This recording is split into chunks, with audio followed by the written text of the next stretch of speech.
киши казино боюнча. Мындай биргизбей киргизбейт да. Эгер биргизгенде Алайга барбайт эле.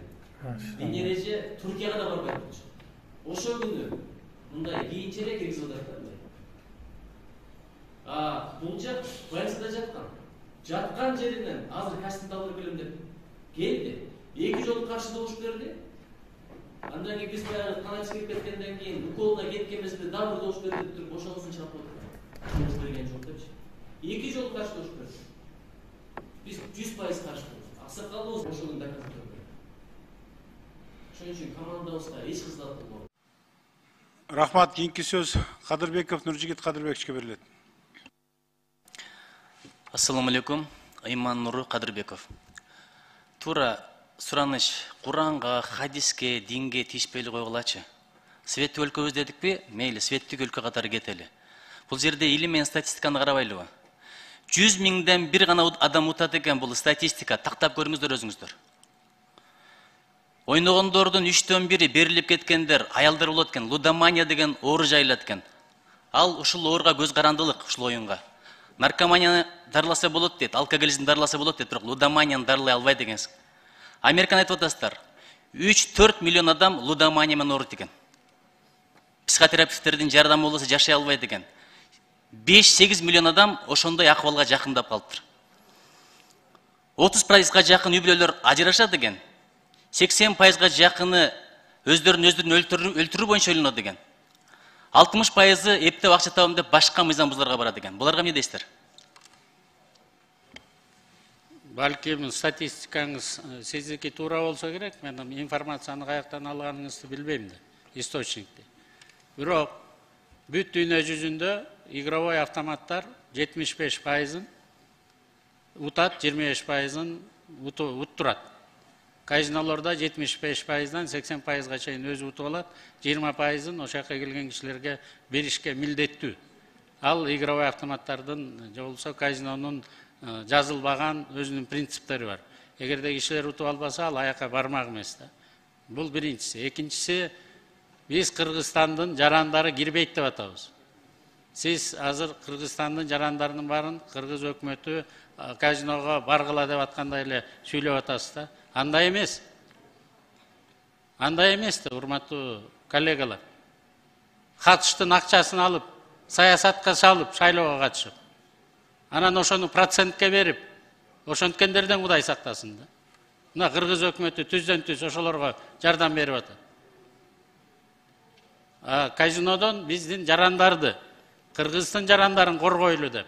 Азыр мурунку бизден кетирилген кемчиликтерди 1998 жылдан 2011 жылга чейин биздин жарандар кирип, сиз айтып аткан ооруларга жолугуп, зыянын учурап, тарткандардын баарын эске алып, биз кыргыз жарандары кирбей эле койсун деп атабыз да. Эми калган 7,5 миллиард эл бар экен бизден башка дагы, алардын баарын ойлоно албайт экен кыргыз өкмөтү. Ким акчасы болсо келип ойносун деп атабыз. Ушул жерде өзүңүз айттыңыз, азыр деле иштеп атат, аларды эч ким тыя албай атпайбы? Иш жүзүндө де факто иштеп атат дедиңиз.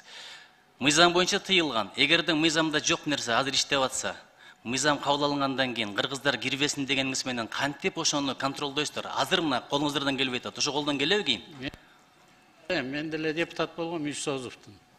Улам бир сөзгө маани бере турган болсок, бири-бирибиздин тилибизди түшүнбөй калабыз да.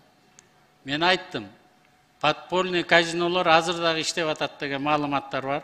Укук коргоо органдары колунан келгенче аракет кылып атат. Алар менен жаап атат, кармап атат, соттолуп атышат тилекке каршы. Бирок азыр чет мамлекеттен келгендер квартираларда, чоңураак жакшынакай особняктарда өзүнө клуб ачып алып ошондо иштегендер маалыматтар келери менен биз барып ошолордун баарын кармап атабыз. Статистика керек болсо, мына Камчыбек Кыдыршаевич МВДнын министри келип айтып берет. Биз ошол экелердин баарын легализация кылып, анан контролдойлу деп атабыз. Ал жерге кыргыздар барып атабы, барган жокпу? Бүгүн менде сведенияларым жок. Бирок барып атканы толук болушу мүмкүн.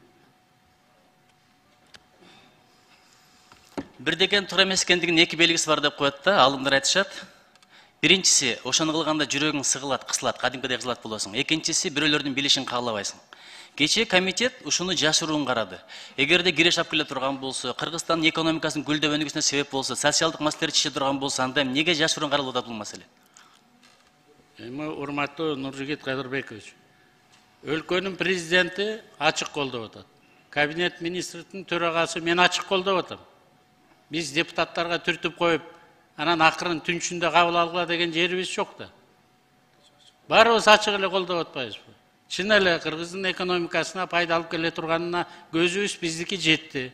Биздин өкмөттүн көзү ошого жетти. Ошондуктан мыйзамды сиздерге алып келип берип атабыз. Ал эми сиздердин коллегаларыңыздар комитетте кандай карайт, эмне карайт, мен комментарий бере албайм да. Ал комитеттин өзүнүн иши, депутаттардын иши.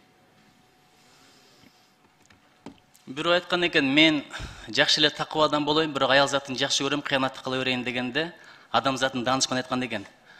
Кызың ошондой мамиле болушун каалайсыңбы? Апаң ошондой мамиле болушун каалайсыңбы? Эжеңе бирөө кыянаттык кылышты каалайсыңбы деп. Ушул эле суроону берейин.